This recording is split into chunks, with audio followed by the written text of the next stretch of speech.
3, 2, 1. Action. Hi folks, how you doing? It's me, your friend again.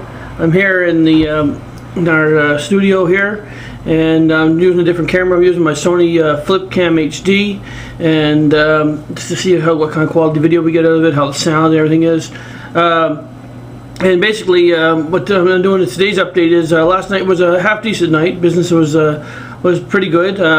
We stayed on track, and things went very well.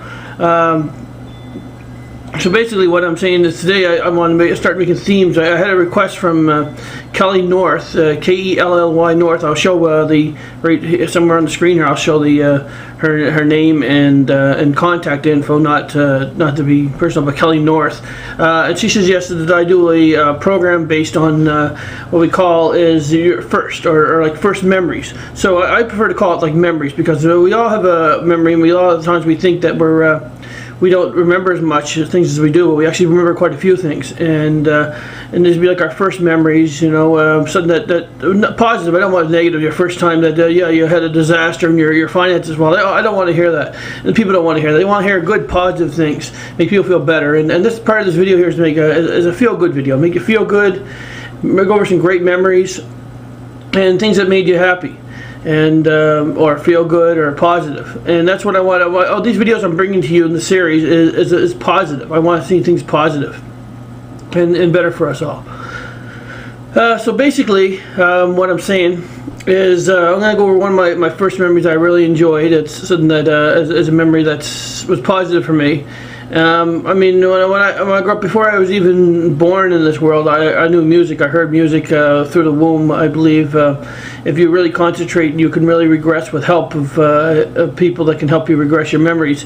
You can truly get a little bit clearer knowing of how things were at earlier times, and the more you concentrate and actually focus and learn, it's mostly learning how to focus on your memory, how to go through the chapters of your mind, and how to go through excuse me, the different neurons and stuff that are in your head that make you remember things. It's all there. Every bit of information we have there is even before we came out of the womb. We have memories, and our brain was developing. So if we heard music and voices, that's probably the thing that first time you probably really heard music was when I was in the womb with my mother, inside my mother. And that's the first time I heard music and voice and things like that. And probably it was my mother was a big Beatles fan, so I kind of she had all the Beatles albums, original pressing. She was a big fan of Paul McCartney. That's why my name is Paul, because she was a big fan of Paul McCartney and the Beatles. And she just played the album over and over again, and I kind of was born with the Beatles in my head, knowing their music and their style and stuff. So it was a positive memory, you know, in that I remember from the womb almost knowing a lot of the words. So she loves you, yeah, yeah, yeah, do, and all the etc. I mean, I could go on here, but I have limited time. So basically what I'm going to say is, but the first time I remember actually listening to an LP album myself, that's without anyone else around, just by myself, and I went to a record store and they had overpressed albums along, and they have a little notch in the cover, which means it's an overpress. So they made more than they particularly sold at that time at the record store. And the first album I actually bought was by Tom Petty. Tom Petty's album was called Southern Accents. And it was amazing the sound you get when you get a fresh, brand new album that's never been played. And we had one of those, like everybody had in those days, one of those floor model record players. It had like slot for record player, and it had a built-in radio, and they were huge things. They were like big size. Everyone remembers you know, they were like a big box that played music, and a lot of them were like all from department stores. I think the one that my mother had was from Sears. Sears was big at that time, making a lot of electronics and things that were new in those days, and there was disco out and things like that in the 70s, and some of it spilled over into the 80s. But it was the Tom Petty Southern Accents album, and remember the first single I took it out, it had plastic on it, and we're ripping the wrapper off, and smelling that fresh vinyl, and the material that the record case was made, the cover was made of, just that smell, and smelling fresh cut vinyl. And I remember being very careful. I was so afraid that I'd scratch it or I'd damage it or it wouldn't play. I was really terrified, but it was a full-size LP, 33 inch, and I put it on top of the turntable, and You know, and those kind of record players, they weren't like the automatic ones. These ones would automatically, at the end, they'd go back to the start, but you had to start them yourself. And I was so afraid, I had the needle, I was so afraid it was going to damage the record, I slowly put the needle thing on top of the record. And then you turn it on, it starts out slow and goes, gets faster. And when I first heard it, it was going to speed, and it was like, the first thing I heard was a crackle, crackle, crackle. And I'm like, oh, please let this record play, not skip. I'm like, oh, worried, crackle, crackle, crackle. And then it gets better and better. And then you just hear the first bit of tone of the music, and you can hear it just in your ears. It's amazing. Especially if you have it open, because if you close it, I find the quality, sound quality went down, but you have it open. And this, when that needle first come across here, crackle, crackle, crackle, and then doon, doon, doon.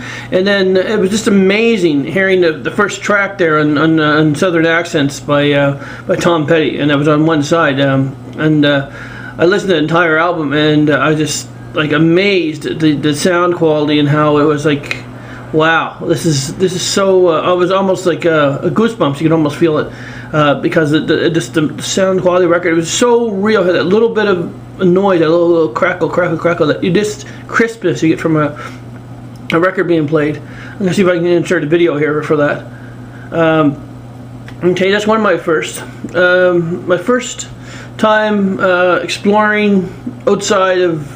Pretty much, you walk back and forth to school, you do things, but a lot of times when I talk about first times that you actually feel free and do it with your own will, without being a task or a chore or something you had to do or something that your parents made you do. And it was my second bicycle. My first bicycle, I was a little scared to ride bikes because I couldn't balance and stuff like that, because I had balance issues, but I overcame that. And it was my first bike was a Sears bike. It was actually a girl's bike, but modified with a bar in it. It looked like a guy's bike and had flames stuff put on it. And I used to go around a bit, but I never really went scared to ride it.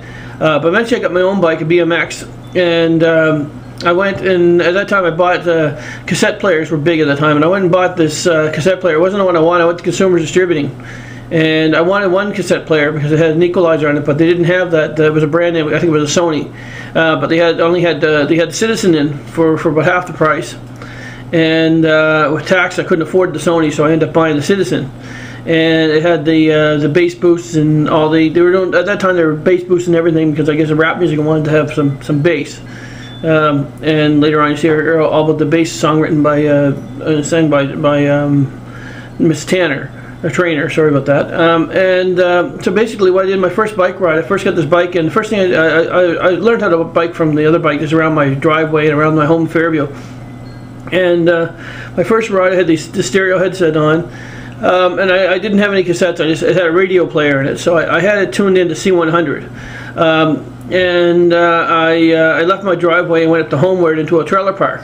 And I'm just going around, all of a sudden, the song "Worlds Away" came on by Strange Advance, and it has like ding, ding, ding, ding. If you hear the song, it's kind of like a space kind of theme with different tones. And I was so amazed how wide the stereo was. I could just hear it, like each ear was this total stereo. It was wow, like I couldn't believe it. This is amazing. The first time I actually heard real, true stereo music on a headset, it was like wow. And it was only a cheap headset, but hey, it was great. And my first bike ride, I just went around the trailer park probably about 10 times. It's around Homeward Avenue, zigzagging like a figure eight. And it was amazing. I felt so free. I had all kinds of music from C100 on the radio, and I was riding my bike, and no one in the world was telling me what to do, where to go, what to do, and it was amazing. I loved it. It was my first bike ride.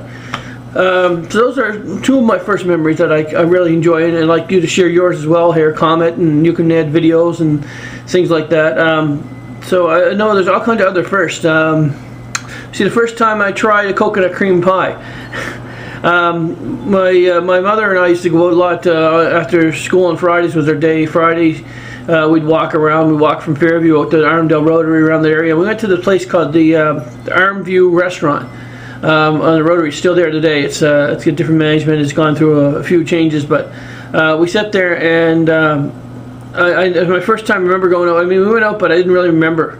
A lot of times we went out and stuff, but this is the first time I actually remembered, and we sat down and we had a hot turkey sandwich. So I love the hot turkey and the beef gravy and etc. And all of a sudden I always used to, because I was scared of anything with bones in it because my teeth were bad. When I was little, I only had my teeth weren't the best. They were just coming in, and I was afraid to eat anything with bones, like chicken or anything with a bone. So my mother and I ordered. We got the turkey dinner with dark and white meat and dressing on it. The bread made that way, and the home cut fries, and that was amazing. I left that. I was almost full, and then. At the end of it, the waitress came over when we were done eating and asked if we wanted dessert. And my mother's like, "Oh no," because we didn't have a lot. My mother, unfortunately, she was between jobs and she had welfare and she had a lot of health issues, so she didn't have a lot of money. But she said, "Well, I tell you what, I got a deal for you guys today," because the waitress liked me. She thought I was pretty cute as a kid, and I'm still cute today. I know I'm good looking. Look at me. See, yeah. So I know I'm still great looking. And she said, "Well, I'll tell you what, just give us $1." $1, and I'll give you young fellow a nice piece of our coconut cream pie we just made. And I was like, pie? I never had pie. Like once in a while I had pumpkin pie from my grandma. Helen Boyd was great, excellent cook, the old-fashioned. People don't cook like that or I need to find someone that does cook like that. It'd be great. Maybe my future girlfriend or wife will be to cook like that. I don't know, or cook at all. Who knows? But I know she's out there somewhere. And hopefully we'll hook up and find someone before I'm too old. I'm 44 now, but I think there's still hope. At least I like to keep the hope. But I don't want to get that. We're getting negative here. No negativity. No negativity. No. Okay. So basically, I had that pie, and it's on china, and the pie was just a little tiny piece. He gave me a little sliver, that big, And I had my fork, and I just.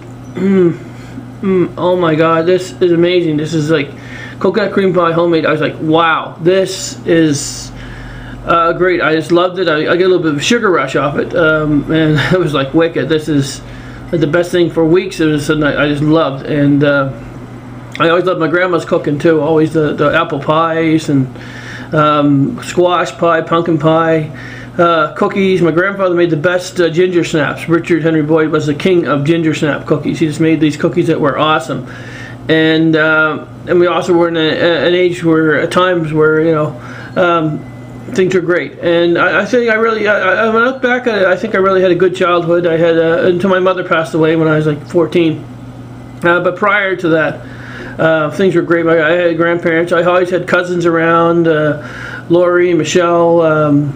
Corinne, Richard Jr., Scotty, we had Jimmy and Jason come by. We had Robbie and Billy and Don and Kim, and I hope I didn't leave anybody out. But our family used to always gather at the grandparents' place in Fairview, and the house there was kind of. Sometimes they'd have events, it'd be a retirement party or something. We always had extended family, cousins, uncles, nephews. People were really close and big family. We were never a small event. We always had anything. It was like my grandfather's retirement party. I got some pictures of that. I put up on Facebook, and I put on a couple Instagram, a couple other places. And we always had a great. My grandparents always had a big event, and it was like we constantly would always have some people over. Our house was never empty. It always was with lots of people around. That's one thing I really miss, but it was great. I think when I was a kid, and my family didn't have a lot of money. My mother was on assistance because she was sick. She had a lot of tumors and a lot of cancer and things that eventually took her life. But when I was a kid, they couldn't get the things. One time I think it was Christmas. I said I wanted lots and lots of toys, and all I got was a fire engine. And I went to see Santa because I sat in Santa's lap. And at first I was like sad because I thought I'd get more toys than that. But I got the fire engine. I was really happy. It was the best thing. It was like, wow, I got a fire engine, and it was on those ladder trucks, and it was great. My mother always tried to get other things. She'd buy little figures and stuff. And when I was into Star Wars, she got me the figures and helped me buy my own money. She gave me the $10, $15 it cost to get the thing, and pretty much anything I wanted. My mother tried to get me the best she could, and or my grandparents would come, things, my cousins, aunts, and uncles. But I was treated well when I was a kid, and I think these are the first memories that are the most important things. And I think I want to discuss that with you, and I want you to come in and comment, tell me what you think. This is your show. Watch me, you're a fan. I'm hosting the show. I'm running this, but. whatever direction you want this to go. But those are just a few of my first memories. Later on, I'm going to talk about Halloween and things. But because the time is short, I'm just going to end it right there. This so far my first video on first, first on first. And then basically today is the afternoon now. It's let me see what time it is. It's like 4:30 in the evening now. So well, I don't know when evening or afternoon ends, or it's one of those things. When it's light out, I still can. Before it gets dark, I consider it before 6. I consider it afternoon, but some people may consider evening. I don't know. I'm not going to get into that because I'm not here to talk about different times of day. I mean, if you go to Mexico, they have Noche, begins in the afternoon sometimes, and whatever there. So basically, what today is, after I'm done with this video here, I'm gonna go to work. I don't really like working Sundays, but right now, where money is short, I've been on vacation. Yeah, for back then, and I hadn't had a car for a while, so I'm getting caught up in my bills. So we get responsibilities. I can always take another day off in the middle of the week if need be. So basically, thank you very much for tuning in. I love you people out there. Each and every one of you is important to me, and I'm really appreciative of the fact that you come here and watch these videos. Sometimes I hit up to 200 people watching this video. Another thing I want to talk about is the post-election. We was already predicted that Mike Savage would win. I mean, a lot of people say, "Well, why didn't you run? We wanted you to run." The fact is, I would have run, and I probably would have. I'd say I probably got more votes than I would have than Lil McPherson, because Lil McPherson really wasn't running for mayor. I was going to run for mayor, and I was going to have a lot of agenda. I had a lot of. I was going to do kind of a Donald Trump style kind of attack everything, be the anti-Savage. And more than likely, I probably would have got at least 1/3 the vote. I think I would have brought some half decent numbers up. But I really didn't want to attack Mike Savage. I mean, there's a lot of things that could easily be exposed. There's ways that you could knock this man down a peg, but I don't want to do that. I want to be, as a politician, if I do have a future in this politics, what I want to do is I want to bring things positive. I want to make the community better. I want to have more affordable housing. I want things to be positive. I don't want to start knocking a guy down to get ahead. I don't think that's the way we should climb a ladder, by crushing other people's skulls. So that's the reason why I didn't run for mayor. I could have, and I probably would have made a lot of headlines, because definitely I was ready for a fight, and I had my people behind me. But sometimes it comes down to respecting a person's job. It comes down to respecting yourself and making things better for the community. Don't think that I'm dropping out of politics. No, sorry. I will be running for office at some point in the future. This isn't the end. This is a chapter. I want to congratulate Matt Whitman, a good personal friend of mine, on his election victory. I also want to congratulate Tony Mancini. I want Sam Austin.